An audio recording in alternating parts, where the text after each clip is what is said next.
All வணக்கம் and welcome to T20 world cup review. அவ்வளோ ஒரு நற்செய்தி இல்லை இந்தியன் ஃபேன்ஸுக்கு. If you are an Indian fan, it is a very very hard breaking moment. வணக்கம் and welcome to the show பிடாக். Opening thoughts, India has been crushed. And இந்த மாதிரி ஒரு T20 கேம் டெஃபினட்டா இந்தியன் டீம் மாதிரி ஒரு டீமுக்கு எப்பவுமே வராது, நம்ம எல்லாரும் எக்ஸ்பெக்ட் பண்ணிட்டு இருந்தோம். பட் அந்த டே வந்துச்சு. And South Africa were the better players, better team that has won today. And opening thoughts ஓட ஸ்டார்ட் பண்ணுங்க பிடாக்.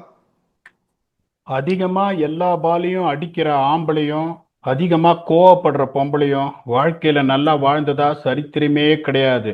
இதை யாரோ ஒருத்தர் உங்களுக்கு முன்னாடியே சொன்ன ஞாபகம் இருக்கா? T20 கிரிக்கெட்ல திருப்பியும் ரிப்பீட் பண்றேன். நீ அகமதாபாத்ல ஆடு, பெங்களூர்ல ஆடு, வாண்டரர்ஸ்ல ஆடு, டாப் 3ல ஒரு ஆங்கரு, 4 to 8ல one batsman who can anchor, one batsman who can also hit. இந்த மாதிரி 2 பிளேயர் இல்லாம எல்லா பாலையும் நீ அடிச்சின்னா ரஜினி சார் சொல்லுவார் பாருங்க, உன்னோட முடிவு இதுதான்டா அப்படின்னு. இதுதான் உனக்கு முடிவு. திருப்பியும் சொல்றேன், அபிஷேக் சர்மா பத்தி முன்னாடியே நான் சொல்லிட்டே இருந்தேன். He is extremely skilled. His hitting ability cannot be compared with anyone else in the world. முதல் 5 மேட்ச் அவரால் 50 அடிக்க முடியும். அதே முதல் 5 மேட்ச் 0வும் அடிக்க முடியும். ஆனா முதல் 5 மேட்ச் நீங்க 0 அடிச்சீங்கன்னா அதுக்கப்புறம் you should have the mental strength and the team management has to back you. You have to come out of the pressure and then score 550s in a row is a Himalayan task. அதனால அடிச்சு ஆடவும் தெரியும், அணைச்சு ஆடவும் தெரியணும். எல்லாரும் இப்ப அவரை ஸ்ட்ராட்டஜி கரெக்டா பண்ண ஆரம்பிச்சிட்டாங்க. சவுத் ஆப்பிரிக்கா கரெக்டா 2 பேரை ஆஃப் சைட்ல நிறுத்திட்டு பவர் பிளேக்குள்ளேயே ஒரு ஸ்வீப்பர் கவரு, ஒரு ஸ்கொயர் பாயிண்ட், ஸ்லோவர் டெலிவரி வெளியில போட்டுட்டே இருந்து அவரை ஃபோர்ஸ் பண்ணி லெக் சைட்ல அடிக்க வச்சாங்க. South Africa has been strategically absolutely brilliant. அதுல எந்த சந்தேகமும் கிடையாது. இந்தியா இந்த அப்ரோச்சை மாத்தல அப்படின்னா they got a beating today by 76 runs. They have to beat Zimbabwe by a heavy margin. If South Africa loses to West Indies, if West Indies beat Zimbabwe tomorrow, இந்த நடந்ததுன்னா it all will boil down to net run rate. அதுக்கப்புறம் 2 match ஜெயிச்சும் India might not make it to the semi-finals. Considering, thinking, expecting South Africa to beat Zimbabwe, அவங்களுக்கு வெட்டிக்கிட்ட குழி இது. அதுக்கப்புறம் கரெக்டா நீங்க சொன்னீங்க, இந்த மாதிரி south Africa playing 11 was right. இது நீங்க தான் கரெக்டா சொன்னீங்க. வாஷிங்டன் சுந்தர் எடுத்துட்டு வரவங்க லெப்ட் ஹேண்டர்ஸ்க்கு, ஏன்னா அது ஐசிசி ரூல். லெப்ட் ஹேண்டர்ஸ்னா ஆஃப் ஸ்பின்னர் தான் போடணும்னு. ஒரே ஒரு கேள்வி கேட்கிறேன். அந்த அர்ஜுன் இவரை கேட்கிற மாதிரி முதல்வர் படத்துல, ஐயா வாஷிங்டன் சுந்தர் எவ்வளவு ஓவர் போட்டாங்கன்னு சொல்லுங்க, வியூவர்ஸ் பார்த்துட்டு இருக்காங்க, சொல்லுங்க ஐயா. அதெல்லாம் நீங்க கேட்க கூடாது. வாஷிங்டன் சுந்தர் மேட்ச் அப்காக தான் எடுத்துட்டு வந்தோம். மேட்ச் அப்னா மேட்ச் அப் மட்டும்தான். மேட்ச்ல என்ன நடக்குது ஏன் கண்ட்ரோல் இல்ல தம்பி அப்படின்னு சொல்ற மாதிரி அவர் எதுக்கு நான் என்னதான் நான் சொன்னேன் மேட்ச் அப் எடுத்துட்டு வருவாங்கன்னு சொன்னேன். நான் சொன்னதை கேட்டு இந்தியன் டீம் சேஞ்ச் பண்ணலாம் கேட்டா இல்ல, மக்களே என்ன போட்டு அடிக்காதீங்க. நான் ஜஸ்ட் யூகிச்சேன். ஏன்னா இந்தியன் டீம் ஆஃப் லேட் இந்த நிறைய மேட்ச் அப்ஸ்ல போயிடுறாங்களோ, அவங்களோட players who have done well for them இந்த பாஸ்ட் கொஞ்சம் மறந்துடுறாங்களோன்றது இந்த மாதிரி சம்பவம்லாம் தான் ரொம்ப ரொம்ப டிஸ்டர்ப் பண்ணுது பிடாக். நான் இப்போ எதுவுமே இல்லை, ஒரு அக்சர் பட்டேலோட ஷூஸ்ல இருந்து நான் யோசிக்கிறேன்.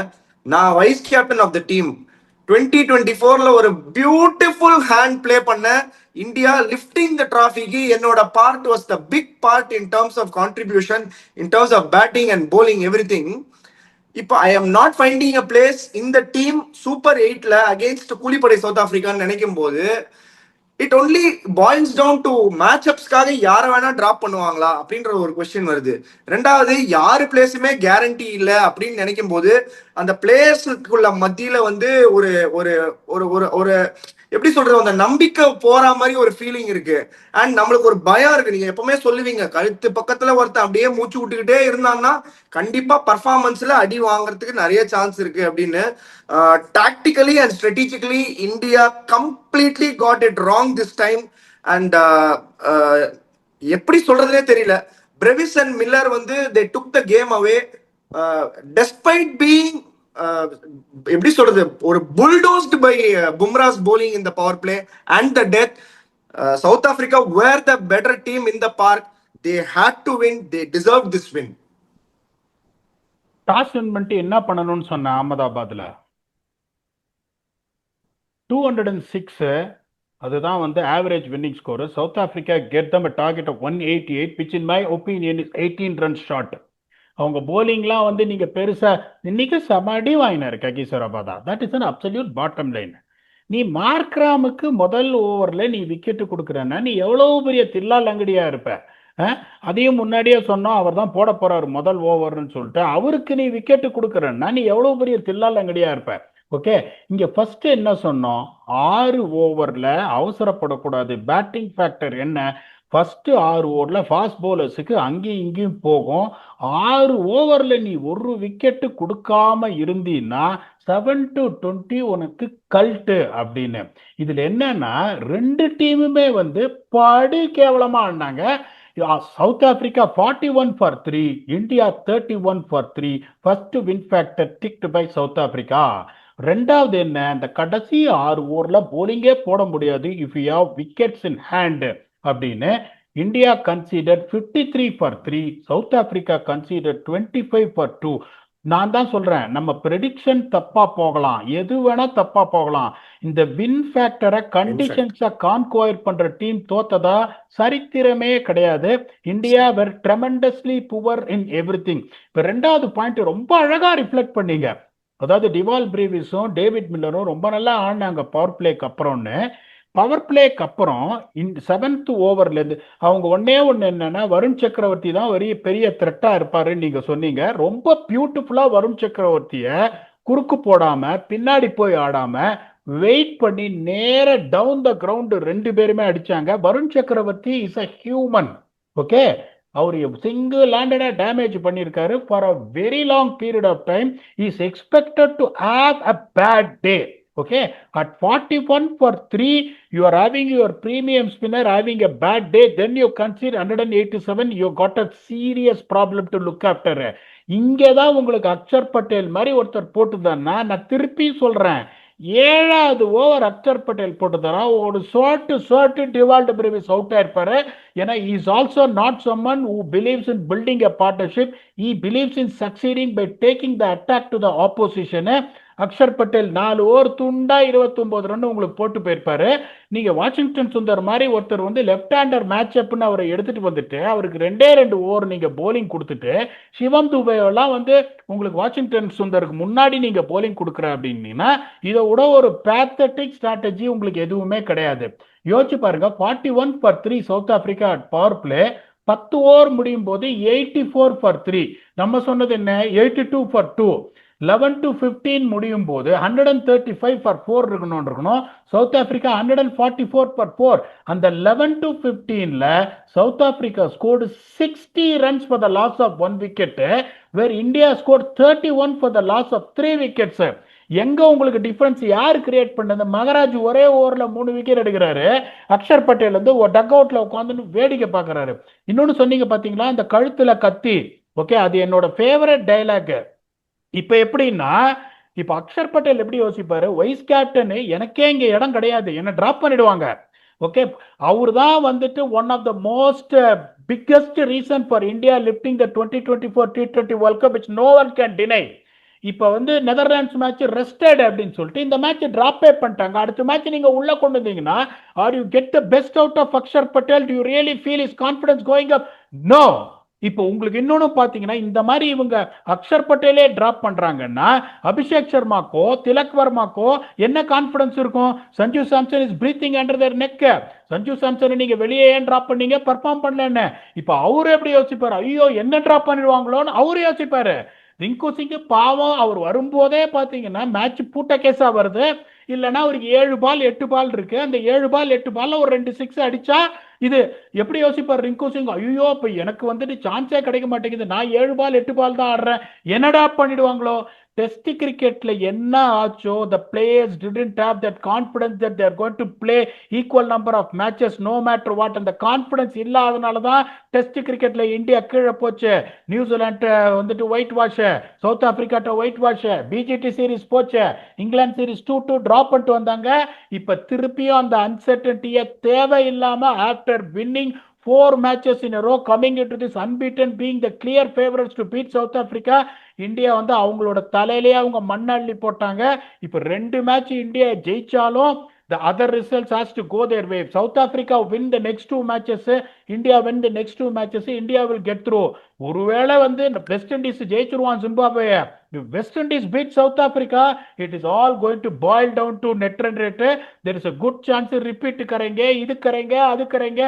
आज कुछ कुर्बानी करते हैं, आज कुछ तूफानी करते हैं அப்படின்னு சொல்லிட்டு கடைசியில எவனோ 4 பேர் ஆட போறான் செமி ஃபைனல்ல. அதை வேடிக்கை பார்க்குற நிலைமைக்கு வந்திருக்குன்னா hats off to this management. Very well done for destroying a team in one game. இல்ல பீடாக், ரொம்ப கன்சர்னிங்கா இருக்கு நீங்க சொல்லும் போதே. நானும் மேட்ச் பார்த்துனே இருக்கேன். அதாவது ஒரு ஒரு இந்த ஸ்டாட்டை வந்து சொல்லக்கூடாதுன்னு தான் நினைச்சேன். பட் ஆனா முடியல, இதை சொல்லாம இருக்க முடியல. 5 கேம் ஆடி இருக்காங்க இந்தியா. 5 கேம்ல the maximum number of overs they have not lost a wicket opening பார்ட்னர்ஷிப்ல இஸ் 1.3 பீடாக். 9 பால் தான் இஸ் த மேக்ஸிமம். ஸ்ட்ரைக் எடுத்த எல்லா பேட்டரும் ஃபர்ஸ்ட் ஓவர்ல 4 பால்குள்ள அவுட். 3 வாட்டி அபிஷேக் சர்மா, 1 வாட்டி இஷான் கிஷன். அதுக்கு முன்னாடி நடுவில் ஒரு கேம் சஞ்சு சாம்சன் செகண்ட் ஓவரோ ஏதோ அவுட்னு நினைக்கிறேன். 1.4 1.5. How concerning is this? ஆனா அவுட் ஆன பிளேயர்ஸ் எல்லாம் வந்து கத்துக்குட்டியா, நேத்தி வந்தவங்களா, ஆட தெரியாதவங்களா கிடையாது. அவங்க எல்லாம் வந்து நங்கூரம் போட்டவங்க. அபிஷேக் சர்மாலாம் அடிக்காத ஆளே கிடையாது, காலி பண்ணாத டீமே கிடையாது. அந்த மாதிரி ஒரு பேட்டர் எப்படி திடீர்னு all of a sudden bat பிடிக்க தெரியாத மாதிரி ஐயோ வந்தாலே அவுட் ஆயிடுவோம். அவர் அடிக்கும் போது இன்னைக்கு கூட ஆடினாரு, ஒரு 6 இந்த மாதிரி ஒரு ரேம் ஷாட் ஒன்னு ஆடினாரு. அதுக்கப்புறம் 2-3 ட்ரை பண்ணாரு. He is not confident. அவரு கான்பிடென்டாவே தெரியல. அவரு அபிஷேக் சர்மானா நம்மளுக்கு எப்படி தெரியும், அந்த ஆரா உள்ள வந்த உடனே அந்த ஒரு கதிகளும் ஒரு பயம் இருக்கும். பட் அந்த மாதிரி இல்லவே இல்லை. Very very unfortunate. Ishan Kishan வந்து ஒரு ரேஷான ஷாட். அந்த மாதிரி எல்லாம் மார்க்ரம் ஆடவே முடியாது. உலகத்துக்கே தெரியும் மார்க்ரம் தான் போட போறாரு முதல் ஓவர்னு. They could have definitely planned better and they could have at least நீங்க சொல்ற மாதிரி அந்த கன்சாலிடேஷன் ஃபேஸ்லயாவது நம்மளுக்கு ரன் வரலனாலும் பரவாயில்ல, நம்ம 2 பேரும் ஒரு 4-5 ஓவர் ஆடினா எதிராளி பயப்பட ஆரம்பிச்சிருவான். நம்ம 4 ஓவர் 20 ரன் ஆடினா கூட 5வது 6வது ஓவர்ல ஸ்கோர் 60க்கு எடுத்துன்னு போற அளவுக்கு கெப்பாசிட்டி நம்மளுக்கு இருக்கு. இதை வந்து ஏன் they are not realising and how things are going to look going forward. ஏன்னா இந்த 2 game very very important game. 2 பேரும் அவங்க குரூப்ல டாப் பண்ணிட்டு வந்திருக்காங்க, வெஸ்ட் இண்டீஸ் அண்ட் ஜிம்பாப்வே. 2 பேரை லைட்டா எடுத்துக்கவே முடியாது. ஜிம்பாப்வே அதுவும் சென்னையில ஆட போறாங்க. ஒரு டாக்கி பிச்சில மாட்டிக்கினாங்கன்னா ரொம்ப ரொம்ப கஷ்டம். ஃபர்ஸ்ட் பேட்டிங் ஆடி லோ ஸ்கோர் பண்ணிட்டாங்கன்னா ரொம்ப கஷ்டம். பீடா எப்படி இருக்கு? How is things looking forward for India in the batting front? bowlingல yes of course Varun had a bad day. 1 off day for one bowler is acceptable. Still Bumrah entered the cheat code. ஒண்ணுமே பண்ண முடியல அவங்கள. டெத்லயும் சரி power பிளேலயும் சரி சும்மா கட்டி போட்டாரு அவங்கள. பட் இருந்தும் 187 looked a Himalayan score for Indian batting. The bottom line thinking அதுதான். கண்டிஷன்ஸை கான்குயர் பண்ணாதவன் இப்படிதான் கெட்டு போவான். இந்த பிச்சில் 6 ஓவர் நீங்கள் ஸ்டெபிலைஸ் பண்ணணும். சரி, இஷான் கிஷன் அவுட் ஆயிட்டார், பரவாயில்ல விடுப்பா, no problem. They wanted 188 is a big score. They want to get a start in power play. Ishan Kishan out ஆயிட்டாரு. திலக் வர்மா அதுக்கப்புறம் இறங்கி வந்து ஒரு ஷாட் அடிச்சார் பாருங்க. அதுக்கெல்லாம் இதுவே 5 for 2 திலக் வர்மா அவுட் ஆகும்போது அதுக்கப்புறம் எல்லா பாலையும் இறங்கி சுத்துறாரு Abhishek Sharma. I know very clearly. ஒரே ஒரு பால், ஒரு கேவலமான பால் ககிசாராபாதா போட்டாரு. அதை எவன் வேணாலும் 6 அடிச்சிருப்பான். ஷார்ட் அண்ட் ஒய்டிங்க ஒரு அப்பர் கட் அடிச்சாரு, 6 வந்தது. இல்லைன்னா எதுவுமே கிடையாது. 2 பேர் ஆஃப் சைட்ல வச்சு ஸ்லோயர் ஒன்னா அவுட் சைட் ஆஸ்டம் போடுறான். இவர் பால் க்ளோஸ் ஆஃப் த லைன் வரவே வராம இறங்கி வந்து சுத்துன்னு சுத்தினே இருக்காரு. அவர் டெஃபினட்டா அவுட் ஆவாருன்றது தெரியும், எனக்கு எந்த சந்தேகமும் கிடையாது. நீங்க யோசிச்சு பாருங்க, sir any common sense this you lose 20 for 3. இப்போ நீங்க ஒரு ஸ்டார்ட்னு சொல்லிட்டீங்க. கடைசி 5 மேட்ச்ல highest partnership in number of balls is 1.4 ஓவர்ஸ்னு. Every time you are under the pump. அதுக்கப்புறம் வந்துட்டு someone like Suryakumar Yadav cannot express himself. Do you think Suryakumar Yadav can express at 20 for 3 chasing a target of 188? இது இன்னொரு புத்திசாலித்தனம் உங்களுக்கு என்னன்னா, வருத்தப்பட வேண்டிய விஷயம் என்னன்னா, உங்களுக்கு 10 ஓவர் முடியும் போது இந்தியா 57 for 5. நான் ஹானஸ்டா உங்களை ஒரு கேள்வி கேட்கிறேன். 57 for 5 10 ஓவர் 131 ரன் அடிக்கணும். Do you think India can chase that target? And what is the chances of India chasing the target? நீங்க எக்ஸ்பிளைன் பண்ணுங்க. I will come back to it on what they really did very bad for them for a chances of qualifying for semi-finals. நீங்க சொல்லுங்க, India has got a chance to chase at 57 for 5 in 10 overs. இல்ல வாய்ப்பே இல்ல. என்ன most concerning ஃபேக்டர்னா, நீங்க at least ஒரு tried and tested batter Rinku Singh at least number 5ல ஆட வச்சிருக்கலாம். இல்ல பரவாயில்ல பாண்டியா நீ ரோல் எடுத்துக்கோப்பா, நீ தயவு செஞ்சு நீ ரெஸ்பான்சிபிலிட்டியை தோல் மேல எடுத்துக்கோ. நீ நிறைய வாட்டி இந்தியாவுக்கு தனியா துண்டா கேம்ஸ் வின் பண்ணி கொடுத்துருக்க. ஒன்ன விட நர்வ்ஸ்ல ஐஸ் இருக்கிற ஆள் யாருமே கிடையாது. நீ தான் மோஸ்ட் கூலஸ்ட் ஹெட். இதுக்கப்புறம் இந்த பேட்டிங் லைனப்ல நீயே அந்த சார்ஜ் எடுத்து நம்பர் 5ல போய் ஆடு அப்படின்னும் பண்ணல. சரி, வாஷிங்டன் சுந்தர் அமிச்சிங்க, ஓகே. அதுக்கப்புறம் ஹர்திக் பாண்டியா அனுப்பலாமே, அதுக்கப்புறம் ஏன் ஹோல்ட் பண்றீங்க? அதுக்கப்புறம் சிவம் துபே அனுப்புறீங்க. இல்ல எனக்கு இது ரொம்ப கன்சர்னிங்கா இருக்கு. India never look good in the chase after the power play பிடாக். பவர் பிளே நீங்க 5 போறீங்க, நான் 3 விக்கெட்ஸ்க்கு அதுக்கப்புறமே ரொம்ப கன்சர்னிங்கா இருந்தது. சூரியகுமார் யாதவ் அவர் என்ன பண்றதுன்னு தெரியல. இந்த டீமும் ஒரு சரி ஏதாவது 1 ஆஃப் கேம் ஒரு 3 விக்கெட் விட்டாங்க, எடுத்துன்னு போய் கன்சால்டேட் பண்ணி நானும் திலக்கும் முடிச்சு கொடுக்குறோம்ப்பா அப்படின்னு அந்த ரோலை ஆட முடியும். பட் எல்லா கேமும் உள்ள போகும்போது 40 for 3, 30 for 3, 25 for 3னா என்னதான் அவர் என்ன சூப்பர் ஹியூமனா? அவர் எல்லா மேட்சையும் சீட் கோட் போட்டு போயிட்டு இப்படி பேட்ல தொட்டா ஸ்பிரிங் பேட் வச்சு 6 போறதுக்கு ஒன்றும் புரியல எனக்கு. அதைத்தான் சொல்றேன் நானு. இப்ப நான் சொல்றது உங்களுக்கு புரியுதா இல்லையா? எல்லா பாலும் அடிக்கிற ஆம்பளையும் அதிகமா கோவப்படுற ஆம்பளையும் பொம்பளையும் உருப்பிட்டதா சரித்திரமே கிடையாது. நான் ஆஸ்ட சொல்லினே இருப்பேன், பெரிய மேட்ச்ல இந்த அப்ரோச் கடிக்கும் கடிக்கும் கடிக்கும் அப்படின்னு. அவர் சும்மாற ஆட்டுண்டா எப்படியே நான் நல்லா இருக்குன்னு இப்ப கடி வாங்கினோடனே தெரியும். இப்ப நான் என்ன பண்ணிருப்பேன், 10 ஓவர்ல 57க்கு 5 நல்ல பேட்டிங் விக்கெட். நான் என்ன சொல்லியிருப்பேன், இந்த பார் மேட்ச் போயிடுச்சு, 3 மேட்ச் தான் இப்ப ஆடணும். நெட் ரன் ரேட் ஒரு மேட்ச்ல அடி வாங்கினீங்கன்னா நெட் ரன் ரேட்டை சரி பண்ணவே முடியாது, நெகட்டிவ்ல தான் இருப்பேன். 7 ஓவருக்கு 50 ரன்னுக்கு ஆடுங்க, ஓகே. ஒரு ஒரு 110 அந்த மாதிரி 17 ஓவர் வந்துட்டு அவன் என்ன பண்ணுவான், 3 ஓவர்ல 78 ரன், ஜெயிக்க முடியாது. டிஃபென்சிவா போலிங் போடுவான். அதுக்கப்புறம் நீ அந்த 3 ஓவரை கேப்டலைஸ் பண்ணி ஒரு 40 ரன் அடிச்சுன்னா, ஒரு 155 ஒரு 160 வந்தீங்கன்னா, even though you lose, you won't be taking your calculators in the last game to beat a team like West Indies. ஒருவேளை அவன் ஃபர்ஸ்ட் கொல்கட்டா செம்ம பேட்டிங் பிச்சர், பேட்டிங் எடுத்து அவன் ஒரு 196 அடிக்கிறான், நீ 14 ஓவர்ல 196 ரன் அடிக்கிறான், அடிக்க முடியுமா உன்னால? You want to put yourself into that situation. ரெண்டாவது எனக்கு என்னன்னா, உங்களுக்கு 6 ஓவர் முடிஞ்ச உடனே கேசவ மகாராஜா என்ன இருந்தாலும் 7வது ஓவர் கொண்டு வந்தே ஆகணும். அந்த மாதிரி ஒரு சிச்சுவேஷன்ல நீ வாஷிங்டன் சுந்தர் மாதிரி ஒருத்தர் நம்பர் 3 இறக்குவியா, நம்பர் 5 இறக்குவியா, இல்ல ரிங்கு சிங் மாதிரி ஒருத்தர்? Rinku Singh will have the confidence. Rinku Singh has got double gears. He can build a partnership, he can blast. So Washington Sundar எப்படின்னா இவ்வளோ நாள் கழிச்சு உள்ள கொண்டு வந்திருக்காங்க. அவரோட மென்டாலிட்டி யோசிச்சு பாருங்க. 2 ஓவர் தான் இது கொடுக்குறாங்க போலிங்கும் போது, I want to just do something with பேட்ன்றதுனால ஒரு மாதிரி சர்க்கம்ஸ்பெக்டா ஆடினாரு. அதை நான் குறைய சொல்ல மாட்டேன். இதே ரிங்கு சிங் மாதிரி ஒரு establish player where knows that is going to be the playing level நீங்க இறக்கிருந்தீங்கன்னா you would have taken on Keshav Maharaj. இப்ப கேசவ மகாராஜ் போலிங்கே போட்டிருக்க மாட்டார் அந்த மாதிரி ஒரு சிச்சுவேஷன்ல. இந்த மாதிரி ஒரு பேசிக் டாக்டிக்கல் திங்கிங் எதுவுமே கிடையாது. இந்த டீமை கம்ப்ளீட்டா உடைச்சிட்டாங்க. இவ ஜிம்பாப்வேயோட ஜெயிப்பாங்க. நான் திருப்பி சொல்றேன், டாக்கி பிச்சு எந்த பிச்சா தான் ஜிம்பாப்வே போட்டு மிச்சிருவாங்க, அதுல எந்த சந்தேகமும் கிடையாது. இப்ப வெஸ்ட் இண்டீஸ் இதை பார்த்திருப்பான். இந்த மாதிரி ஒரு இது இருக்குங்கும் போது they know that India is going to put the pedal on the accelerator to beat Zimbabwe by margin. They will try and beat Zimbabwe by margin tomorrow. அப்படிங்கும் போது அவனும் அது தெரிஞ்சிடும், அவனும் நெட் ரன் ரேட்ல போறதுக்கு சான்ஸ் இருக்குங்கும் போது it is going to be a cliffhanger from there. Bottom line and conclusion on this before you stump me, it is very simple. South Africa won the toss. They were brave enough to bat first. Even though they got 18 runs lesser, India played pathetically in power play to lose the game. The strategy and the playing 11 of ignoring Akshar Patel is pathetic. Their batting order was absolutely pathetic. India don't deserve to win. India deserve this crushing. Hopefully they will learn. Kudos to south Africa. ஏன்னா இதை பத்தி பேசி இதுக்கு மாதிரி எதுவுமே கிடையாது. Stump பண்ணுங்க, இன்னைக்காவது தப்பிக்கிறேன்னு பாக்குறேன்.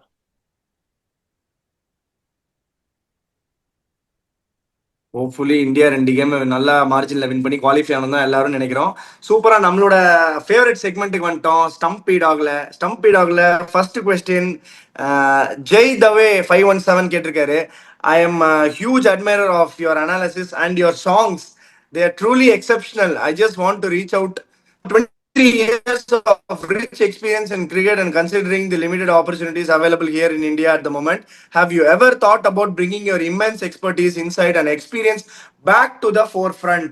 Applying for a role with the Indian national cricket team or an IPL franchisee could be a fantastic move. I am confident that someone with your depth of knowledge and passion would undoubtedly earn a well deserved opportunity. While your blood may be South African, your heart truly belongs to India. இந்த question வந்து எனக்கு translate பண்ணும்போதே அவ்வளோ பியூட்டிஃபுல்லாக இருக்கு. உங்களோட 23 வருஷ எக்ஸ்பீரியன்ஸை, எக்ஸ்பர்டீஸை ஒரு இந்தியன் நேஷனல் அகாடமி, சாரி என்சிஏக்கோ இல்லை ஐபிஎல் டீமுக்கோ, இல்லை வந்து நீங்க இந்த ஃபோர் ஃப்ரண்ட்டை வந்து இந்தியன் இதுக்கு எடுத்துன்னு வந்து வேற ஏதாவது ஒரு டீமுக்கோ ஏதோ பண்றதுக்கு ஏதாவது உங்களுக்கு பிளான்ஸ் இருக்கா? அந்த மாதிரி ஏதாவது யோசிக்கிறீங்களா? என்ன ஏதுன்றத அவர் கேட்குறாரு. 25 வருஷம் எக்ஸ்பீரியன்ஸ் 2001 ஸ்டார்ட் பண்ணேன்.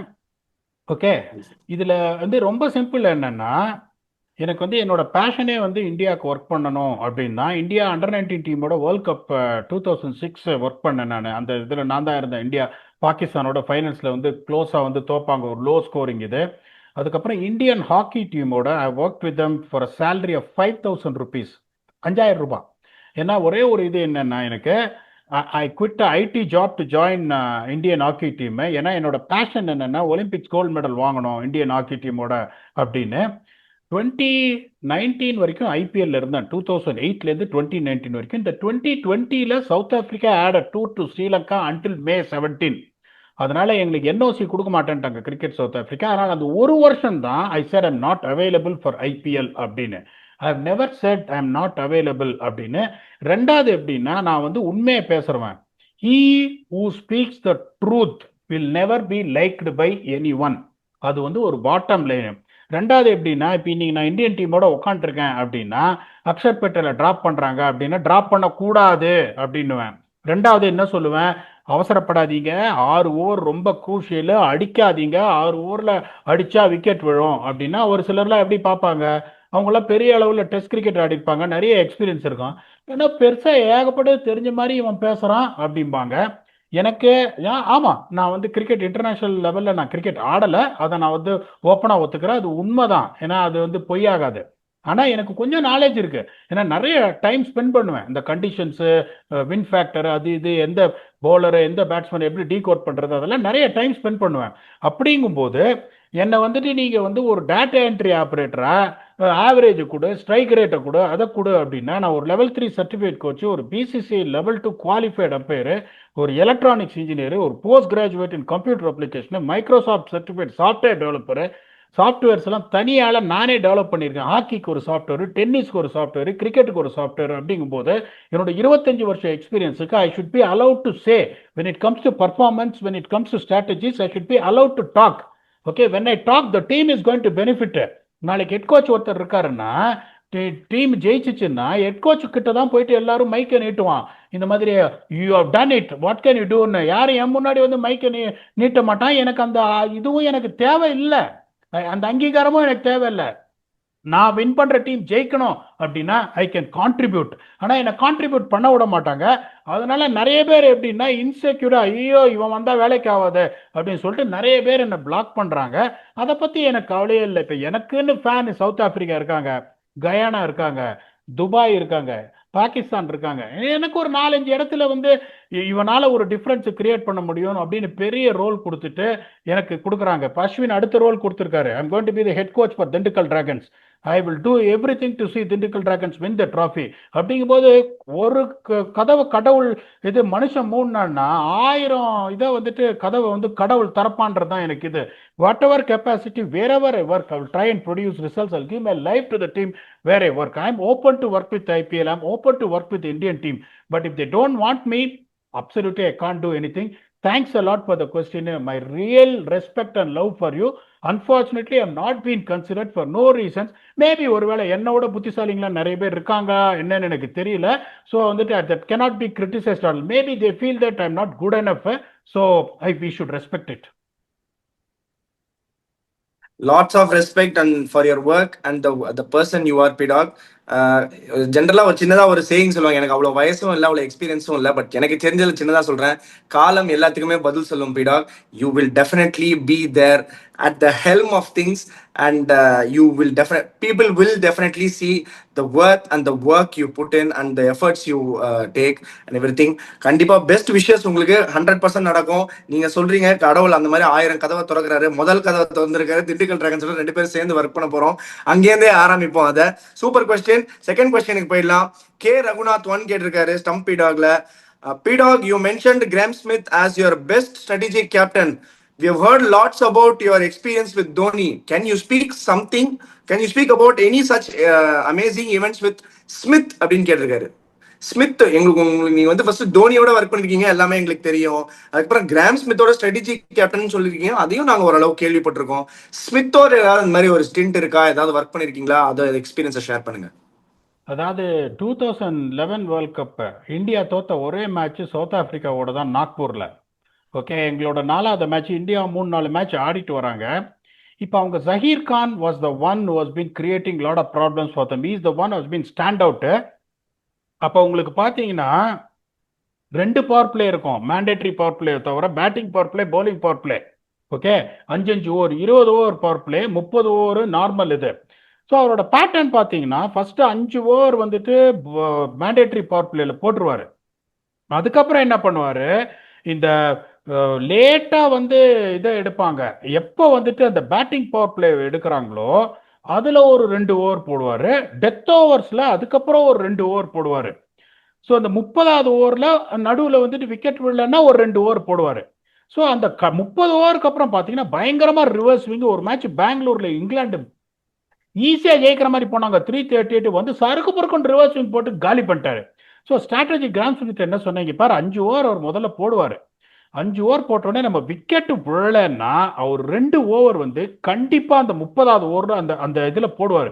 அவர் 30வது ஓவர் போட்ட உடனே பேட்டிங் பவர் பிளே விடு. நிறைய பேர் பார்த்தீங்கன்னா எல்லாம் அந்த 43வது ஓவர் 44வது ஓவர் எடுப்பானுங்க பேட்டிங் பவர் பிளே. கடைசி 5 ஓவர்ல எப்படி நீ அடிக்க தனியா போற, அது எதுக்கே பேட்டிங் பவர் பிளே எடுத்து வேஸ்ட் பண்ற, எல்லாருமே அதான் பண்ணுவாங்க. இவர் என்ன பண்ணாரு, மேட்ச் அப்படியே கிளிப் ஹேங்கரா போயிட்டு இருந்தது, 298 சேசிங்க. 30 ஓவர் முடிச்ச உடனே 31வது ஓவர் என்ன பண்ணாங்க, ஜஹீர் கானை கொண்டு வந்தாங்க. நான் சொன்னேன் பார் 2 ஓவர் போட போறாரு. அவர் 2 ஓவர் போட்ட உடனே திருப்பி உடனே பவர் பிளே வேடு, திருப்பி இந்த பேட்டிங் பவர் பிளே 2 ஓவர் போடுவாரு. 39 ஓவர் அவருக்கு 9 ஓவர் முடிஞ்சிடும். அந்த ரிவர்ஸ் ஸ்விங் பீக்ல இருக்கும்போது 39ல இருந்து 50 வரைக்கும் அவர் 1 ஓவர் தான் போடுவாரு. நம்ம இந்த கடைசி 11 ஓவர்ல நமக்கு 100 ரன் இருந்தாலும் அடிச்சிடலாம் அப்படின்னு. உடனே 31வது ஓவர் போட்டாரு, 33வது ஓவர் போட்டாரு. இங்கே இப்படின்னாரு கிராம் ஸ்மித்.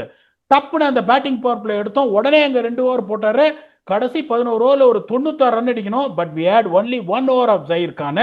அதை 47வது ஓவரோ 46வது ஓவரோ போட்டார். வேறு வழி இல்லாமல் மேட்ச் க்ளோசிங் ஆன கடைசி ஓவர் ஆஷிஷ் நேரா போட்டாரு. 12 ரன் அடிக்கணும். ராபின் பீட்டர்சன் ஒரு 6 அடிச்சு நொறுக்கிட்டாரு. ஸோ இந்த மாதிரி நிறைய வந்து ஒரு டாக்டிக்கல் டெசிஷன் அப்படின்னு பார்த்தீங்கன்னா கிராம் ஸ்மித் இதுவா பண்ணுவார். மைக்கேல் கிளார்க் பார்க்குறேன் அந்த 2012 சீரீஸ்ல மொதல் மேட்ச் பிரிஸ்பேன்ல 200, 2வது மேட்ச் அடிலைட்ல 200. 200னா எப்படின்னா உங்கூட்டடி எங்கூட்டடி, எனக்கு தூக்கமே போயிடுச்சுங்க அவரை பார்த்து, மைக்கேல் கிளார்க் பார்த்து. எல்லா பேட்ஸ்மேனையும் நான் டீ கோட் பண்ணிட்டேன்னு மாறலாம் தட்ட மாட்டேன். பட் அவர் அடிச்ச அடியை பார்த்தா எனக்கு ஒரு அனலிஸ்டா வந்து அவமானமா போயிடுச்சு எனக்கு. நான் உடனே சொன்னேன் கிராம் ஸ்மித், இங்க பாரு எனக்கு தெரிஞ்சு நம்ம அவ்வளோ பேடா போடல, ஃபீல் செட்லாம் இது பண்ணா I think is tea coded அசி. எப்படி போட்டாலும் அந்த சென்னை 28 மாதிரி எப்படி போட்டாலும் அவர் அடிக்கிறாரு. ஸோ அவருக்கு வந்து ஒரு இப்போ லெக் சைடு பிளான் நான் கொடுக்குறேன். ஒரு ஒரு ஒரு லெக் ஸ்லிப், ஒரு பேக்வர்ட் ஷாட் லெக், ஒரு அம்பையர் பக்கத்துல ஒரு ஸ்கொயர் லெக் வச்சுட்டு வைட் ஆஃப் த கிரீஸ்ல இருந்து கம்ப்ளீட்டா ஆஃப் சைடை பிளாக் பண்ணி அவர் வந்து லெக் ஸ்டம்ப்ல போட்டு அவர் எடுக்க பார்க்கணும் பர்த்ல அப்படின்னு. அவர் கிராம் ஸ்மித் என்ன சொன்னாரு, don't be harsh on yourself. இந்த பிளான் வந்து அன்பார்ச்சுனேட்டா ஒர்க் ஆகல, ஸ்டிக் ஆன் டு இட்னாரு. இல்ல I have to take accountability. இதை பண்ணுன உடனே அதான் நான் சொன்னேன், முதல்ல ஒரு 15 பால் அவர் ஆட விடு. அதே மாதிரி பிளான் ஏ நம்ம போனதே வந்து அந்த அவுட் சைட் ஆப்ஷன் போட்டு நிக் பண்ற மாதிரியே பண்ணு.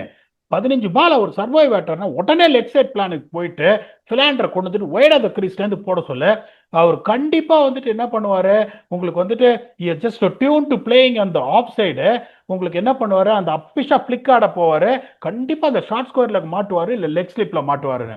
ஒரு 20 பால் பார்த்தாரு, டம்மு டும்முன்னு 2 3 கவுண்டரை வச்சாரு, உடனே வந்துட்டு பிளான் இதை மாத்திட்டு பிளான்டர் ஒயிட் ஆஃப் த கிரீஸ் வந்தாரு, பழக்குனாரு, நேராக அம்பையர் கைக்கு போயிடுச்சு. ஸோ கிராம் ஸ்மித் எப்படின்னா, இப்போ வந்து ஒரு ஸ்ட்ராட்டஜி நான் சொல்றேன்னா அவர் என்ன பண்ணுவாரு, எனக்கு ரீசன் கேட்பாரு, இதை ஏன் சொல்ற, நான் வந்துட்டு ஐ வாண்ட் டு நோன்னு. சும்மா நீங்க ஏதாவது சொன்ன உடனே ஓகே ஓகே பரவாயில்ல அப்படின்ட்டு எதுவுமே யோசிக்காம இது பண்ண மாட்டாரு. இஸ் வெரி வெரி ஸ்ட்ராங் என்றதுனால he will ask you the reason why are you saying it. he was one of the best strategic captains I've ever got. தோனியோட நான் என்ஜாய் பண்ணேன். ஆனா தோனி எப்படின்னா அவரே எல்லாத்தையும் பண்ணியிருக்காரு. அவர் கேப்டனா இருந்த போது நான் அவருக்கு இந்த மாதிரி டிப்ஸ் கொடுத்தேன் அந்த மாதிரி டிப்ஸ் கொடுத்தேன்னா அது அண்ட புழுகு, ஆகாச புழுகு. தோனி மாதிரி ஒரு ஆளுக்குலாம் நீங்க எதுவும் சொல்லிக் கொடுக்கணுன்ற அவசியமே கிடையாது. கிராம் ஸ்மித் அதுக்காக டம்புலாம் நான் சொல்ல மாட்டேன். கிராம் ஸ்மித் எப்படின்னா நீங்க ஏதாவது ஒன்று சொன்னீங்கன்னா அவரை யோசிச்சு பார்ப்பாரு. If you feel that you are இந்த right path you will take it. இன்னும் ஏகப்பட்டது சொல்றதுக்கு இருக்கு. என்னை பொறுத்த வரைக்கும் one of the best captains I have enjoyed over a period of time close to 10 இயர்ஸ்னா டெஃபினெட்லி கிராம் ஸ்மித் தான். சூப்பர் ப்ரோ, சூப்பர் ப்ரோன்ட்டு, சூப்பர் பீடாக், பயங்கரமா சொன்னீங்க. அந்த கதையில நான் அப்படியே முழுகிட்டேன், அப்படியே யோசிச்சு பாக்குறேன். ஏன்னா நானுமே அந்த பாத்திருக்கேன். 2 100 அகைன் சவுத் ஆப்பிரிக்கா அடிச்சிருக்காரு மைக்கேல் கிளார்க்.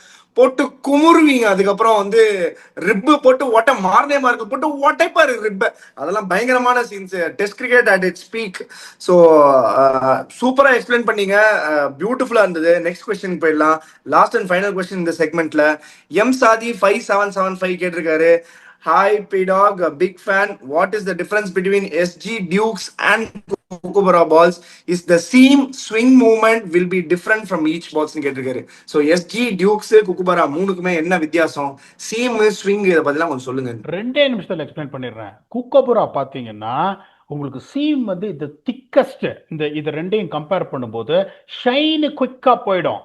10 ஓவர்ல சுத்தமா 2 பக்கமும் ஷைனே இருக்காது.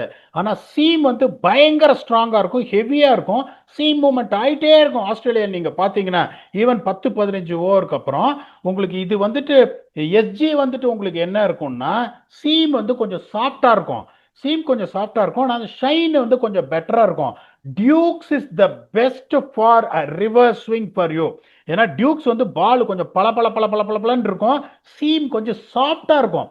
இன்னொன்னு பாத்தீங்கன்னா அந்த காலத்துல நான் சொல்ல விரும்பல, ஒரு சில போலர்ஸ் எல்லாம் வந்து அந்த சீமை லிஃப்ட் பண்ணிருப்பாங்க. சீமை லிஃப்ட் பண்ணீங்கன்னா ஏர் வந்து நிறைய உள்ள போகும். ஏர் அந்த சீம்குள்ள போனா இன்னும் பயங்கரமா இப்படி அலை மாதிரி ரிவர்ஸ் ஸ்விங் ஆகும். அந்த டியூக்ஸ் பால் வந்து இன்னும் கொஞ்சம் சாஃப்டா இருக்கும்ன்றதுனால சீம் மேல வர ஆரம்பிக்கும். பர்டிகுலர்லி ஹார்டர் சர்ஃபேஸ் கிராஸ் இல்லைன்னா பால் அடிக்க அடிக்க அடிக்க என்ன ஆகும், இந்த டியூக்ஸோட சீம் வந்துட்டு இன்னும் கொஞ்சம் சாஃப்டன் அப் ஆயிடும். சாஃப்டன் அப் ஆச்சுன்னா கரெக்டா ஒரு பக்கம் நீங்க அதை ஷைன் பண்ணீங்கன்னா உங்களுக்கு ரிவர்ஸ் நிறைய வந்து டியூக்ஸ்ல ஆகும், சீம் மூவ்மெண்ட் நிறைய வந்துட்டு இதுல ஆகும். கூக்கபுரால எஸ்ஜி பால் தான் இருக்கிறதுலே வந்து நீங்க நிறைய விளையாடி இருப்பீங்க, ரொம்ப கஷ்டம் எஸ்ஜி பால். நியூ பால் போச்சு, நல்ல பிளாஸ்டிக் ட்ராக்னா பயங்கரமா மாட்டிப்பீங்க. This is the difference between the 3 balls. Brilliant question, Vicky. If you can want to add on something, you can add on, or else we can give the final thoughts. SG ball நீங்க சொல்ற மாதிரி கொஞ்சம் கஷ்டம் தான். But ஆனா one சேஞ்ச்ல seam கொஞ்சம் ப்ரொட்ரூடா இருக்கும். நல்ல விக்கெட்ஸ்ல ஆக்சுவலா ஒன் சேஞ்ச்ல போலிங் போட்டு நான் ஒன் சேஞ்ச் நிறைய போட்டிருக்கேன் ரஞ்சி டிராஃபில. The best fast ball is one change. Because new பால்ல லேக்கர் இருக்கும்போது ஸ்விங் இருக்கும், பட் ஆனா அவ்வளோ இருக்காது. பட் இதுல வந்து ஒன் சேஞ்ச்ல ஒரு 10 ஓவர் 10-12 ஓவர் ஆனதுக்கு அப்புறம் ஷைனும் நல்லா லெதர் வந்து சூப்பரா எடுத்து கொடுக்கும். அந்த ஷைன் ஆனா ரிச் குவாலிட்டி லெதர் எஸ்ஜில வந்து, அண்ட் ஹேண்ட் கிராஃப்டட் பால்ஸ் அதெல்லாம். ஸோ அதனால அதோட அதோட குவாலிட்டியும் சூப்பரா இருக்கும். எஸ்ஜி பால்லயும் வந்து பிச்சாய் சீமா இருக்கு, நல்ல விக்கெட்லயும் வந்து டெஃபினட்டா இருக்கும். சூப்பர் எக்ஸ்பிளேஷன் பீடாக். இந்த செக்மெண்ட்லயும் பிரில்லியண்டா 3 கொஸ்டின் கேட்டிருக்காங்க. இதே மாதிரி கொஸ்டின்ஸ் கேட்டுட்டே இருங்க. பீடாக் கிட்ட நம்ம கொஸ்டினை கேட்போம், பீடாக்கோட ஆன்சர்ஸ் தெரிஞ்சுப்போம். சூப்பரா இந்த செக்மெண்ட்டை முடிச்சு வச்சுங்க. Closing thoughts for a big loss for India. We are all heart broken, but ஹோப்ஸை விடல. கண்டிப்பா இன்னும் 2 games இருக்கு. உங்களோட க்ளோசிங் தாட்ஸ் என்ன? See, nothing is lost yet. They have put themselves into trouble by picking the wrong 11 long strategy. That is okay for 1 game. Okay, கீழே விழுந்தாதான் சைக்கிளை நீங்க கத்துக்க முடியும். முட்டியில ரத்தம் வந்தாதான் குரங்கு படலாம் அடிச்சாதான் அதுக்கப்புறம் சீட்டு மேல உட்கார முடியும். So it's okay. They won 4 in a row. They've lost 1 game. எவ்வளோ குயிக்கா எழுந்துக்கிறாங்க, எவ்வளோ குயிக்கா கான்ஃபிடன்ஸ் பிளேயர் கொடுக்குறாங்க, எவ்வளோ குயிக்கா கண்டிஷன்ஸை மாஸ்டர் பண்றாங்க. That is going to be important not to take Zimbabwe for any granted when they play them against Zimbabwe on 24th அப்படின்னு நினைக்கிறேன், இன் Thursday இன் சென்னை. பார்ப்போம். We wish them all the very best. Congratulations to South Africa. We'll come back and do a preview and review for remaining all the Super 8 matches with your very own Blast to Vignesh. Until then, thanks a lot and bye bye.